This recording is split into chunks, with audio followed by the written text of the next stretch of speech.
Kalau kita lihat di sini, roti itu makanan sehari-hari bagi orang Kristen.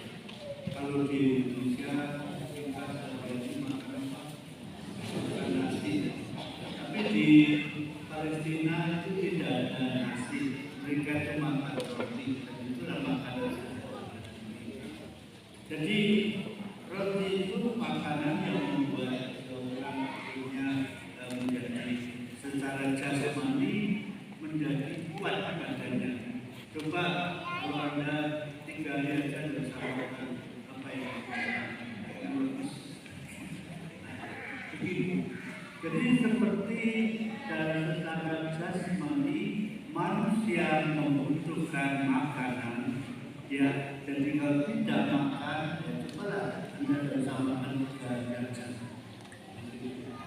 Lalu demikian juga itu orang tumbuh karena makan daging serta roh.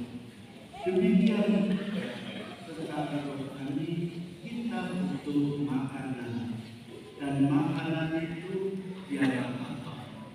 Makanan itu tadi Tuhan Yesus mengatakan roti. Jadi makanan rohani kita ialah Yesus, mengenal Yesus, mengasihi Yesus, mencintai Dia. Jadi itu tadi makanan tadi semakin kita dekat dengan Tuhan dan menjadikan Dia makanan itu merupakan satu rahmat istimewa dan kita akan tumbuh dan menjadi kuat secara seperti orang itu supaya mulai kecil makan dan kurang makan badannya lemah. Tapi kalau makannya kuat itu dia teratur bisa lebih kuat. Demikian juga kita ini membutuhkan makanan.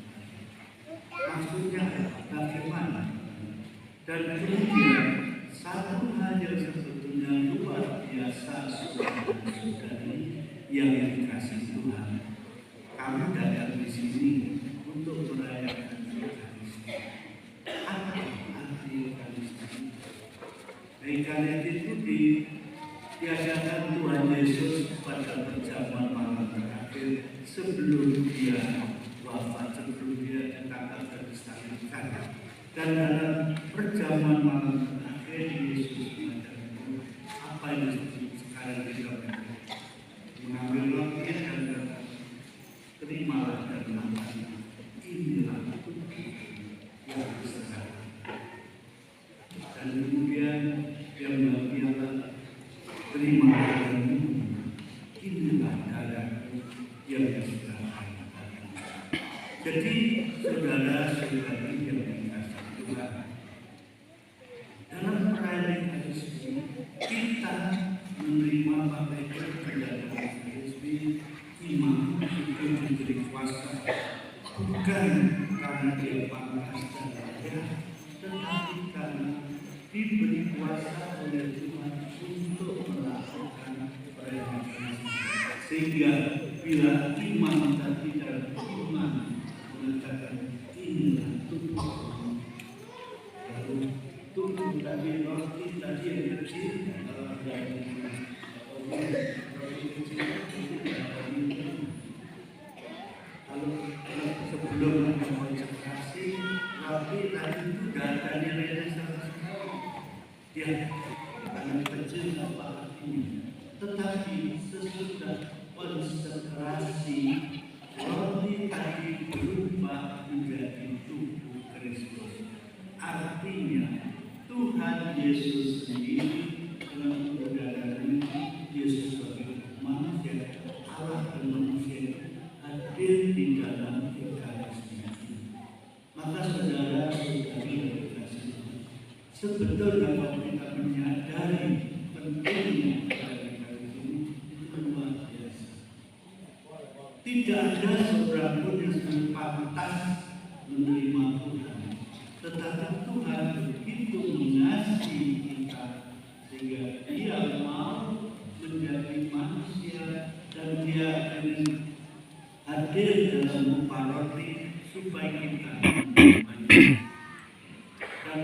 bukankah juga dalam Injil dikatakan, kalau kamu menasihati, lakukanlah itu, dan Bapakku akan mengasihi kamu, dan kami akan datang kepadamu dan tinggal di dalam kamu. Saudara-saudari yang sebagai orang-orang Kristen, orang Katolik, kita menyadari betapa sebetulnya Tuhan mengasihi, sehingga kalau dipikirkan Tuhan Yesus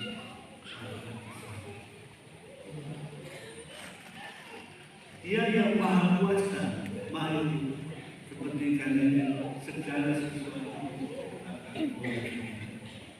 Tapi Dia begitu mengasihi kita, mengasihi kamu semua, sehingga untuk kamu, bukan untuk Dia sendiri, untuk kamu, Dia yang maha kuasa tadi menjadi manusia yang tidak dan manusia yang maha dan hidup.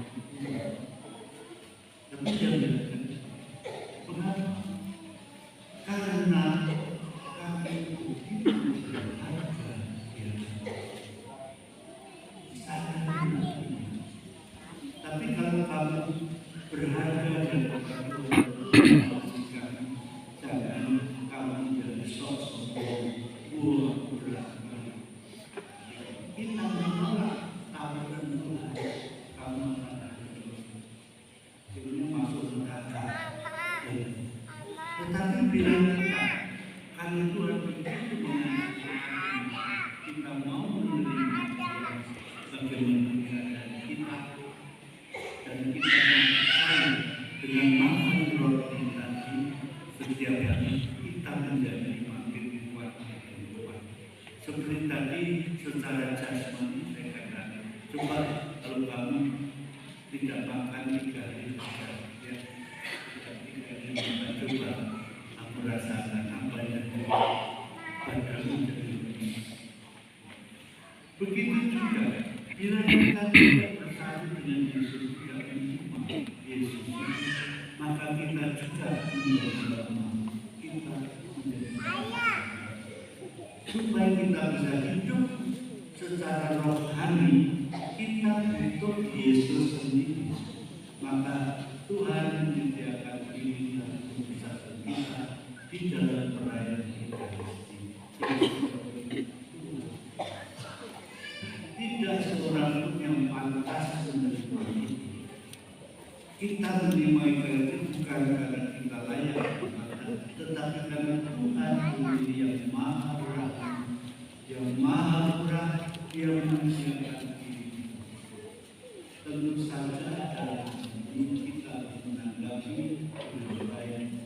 Jadi jangan meremehkan Tuhan, tetapi justru kita bersyukur kepada Tuhan. Maka kalau kita bersyukur kepadanya, kita akan mengikuti dan perintah-perintahnya dari supaya kita mengasihi sesama sebagaimana Yesus mengasihi kita. Kita pun harus mengasihi sesama, membantu sesama, memperhatikan sesama, sehingga dengan demikian saudara, kalau kita mengasihi Tuhan, kita juga pertama-tama yang dekat dengan kita. Kita dewasa ini saudara hidup dalam suatu situasi yang seperti ini menghentikan masa kerja menurunkan sesuatu dan ini khususnya bagi para orang tua. Tugas Anda sangat penting dan yaitu mendidik anak-anak. Jadi artinya sejak kecil mendidik anak bagaimana anak sejak kecil di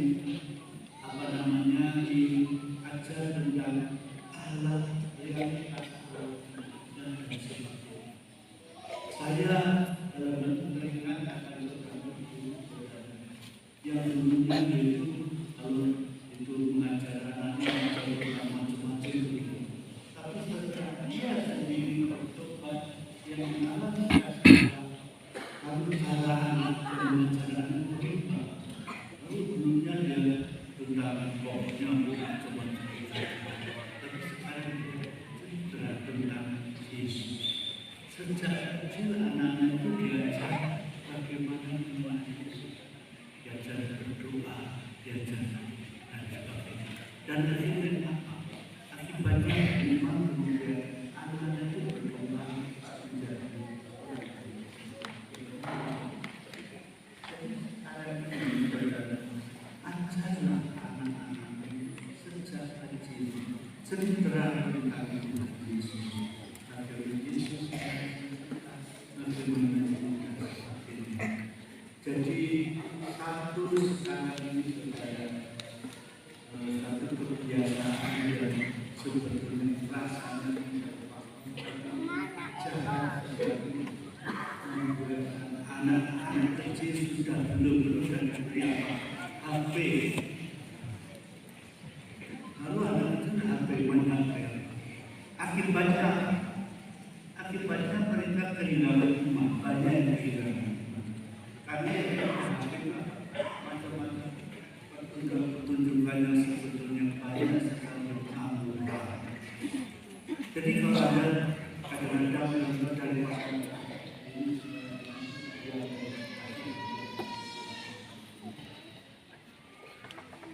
kemudian seringkali tidak ada komunikasi. Jadi sebetulnya saudara tanpa ada sadar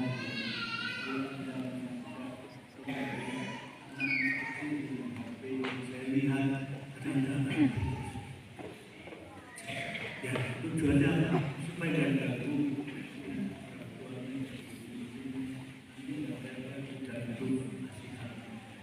tapi tanpa sadar iblis yang mengajar anak. Jadi tanpa ada di depan kita.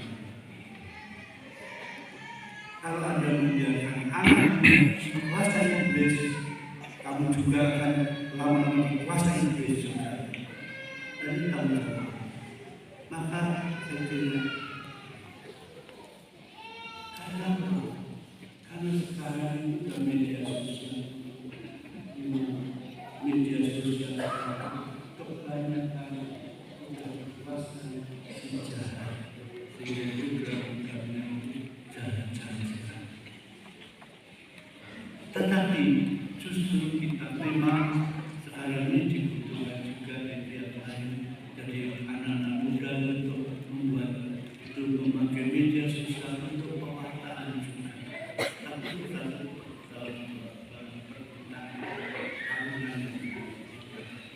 tapi kalau orang biasa memakai media sosial itu nilai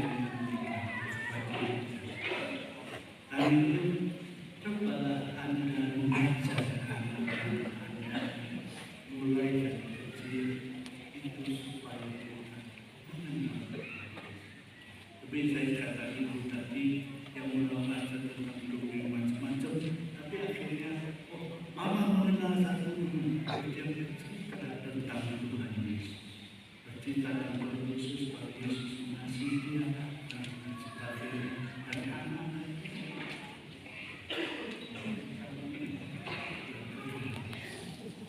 Saudara-saudara yang dikasihi Tuhan, dewasa ini memang situasi menentukan. Berbagi saya melihat satu pasien yang tidak punya anak. Kenapa? Mereka menikah tapi tidak mau punya anak. Terus katanya nanti anak itu situasi seperti ini bagaimana? Inilah situasi. Tapi kita harus melihat apa yang menjadi tujuan kita.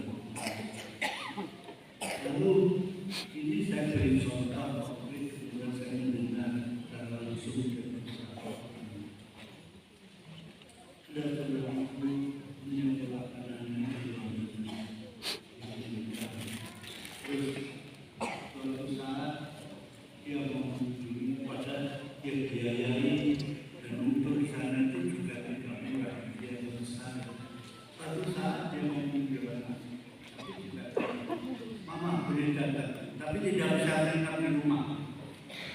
Saya tidak boleh menginap di rumah. Ini terus kemudian anak kita pulang karena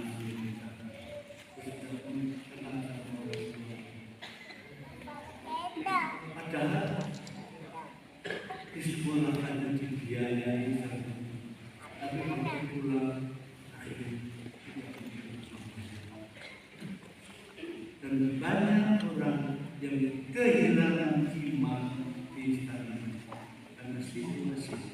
Oleh karena itu, saya jangan mengirim anak sekolah. Tujuannya Amerika hebat, tapi nanti pulang menjadi penjahat, menjadi orang yang beriman, menjadi murid setan. Dan itu kenyataannya. Banyak sekali orang-orang yang kemudian kehilangan iman, bukan dari iman, justru kehilangan iman. Dan juga kalau di Indonesia jangan sekolahkan pada itu international school. Karena international school juga dikuasai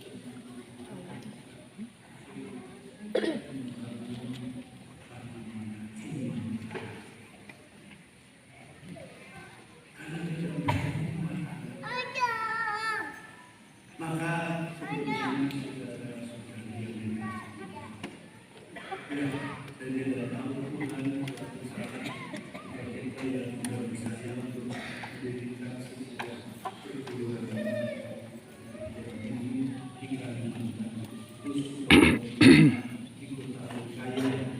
Jadi mahasiswa menjawab, tapi memang kami tujuannya saya tidak mau susah payah mengajar kita yang supaya pintar, itu saya tidak mau. Tapi kemudian ya karena di sekolah itu memang tiap-tiap orang, setiap mahasiswa mau harus minimal 2 tahun tinggal di asrama. Mengapa? Dan semua orang, apapun agamanya, kalau mau masuk situ harus mengikuti semua disiplin seperti dia katakan. Kalau tidak mau mengikuti disiplin, ya silakan saja. Disiplinnya 2 tahun pertama minimal 2 tahun ada yang sampai selesai tidak bersama. Kalau minimal 2 tahun tinggal. Tujuannya apa? Ya, selama itu mereka diajar tentang iman, tentang bagaimana Tuhan. Kuliah dibuka dengan apa saudara yang unik bagi kami ya. Itu dibuka dengan retret awal.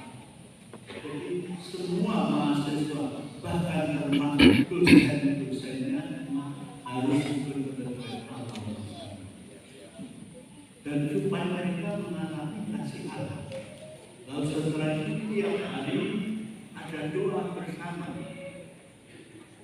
Tiap hari ada doa, ada perayaan kasih bersama. Dan mereka diajar juga di samping mata kuliah tentang ilmu yang ada macam-macam itu. Kami sekarang tapi di samping